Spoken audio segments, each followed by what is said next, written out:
Bueno, en esta ocasión nos vamos a centrar en la lectura de los libros y cómo hacer esos testes. Primero vamos a ir a la clase de Irakurketa Hirugarren Maila y daremos clic.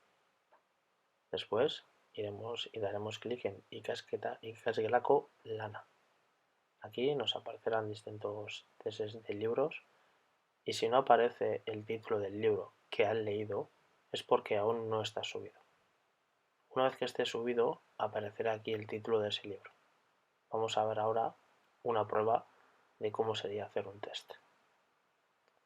Damos clic en el nombre del libro, damos clic otra vez y se nos cargará el test. Aquí responderemos a las preguntas. Dando clic, seleccionaremos la casilla de la respuesta que creemos que es correcta y en ese último ítem podremos insertar algo de texto. Le damos a Vidali y ikusi.seo. Y aquí nos aparecerán los resultados del test. Con esto ya estaría.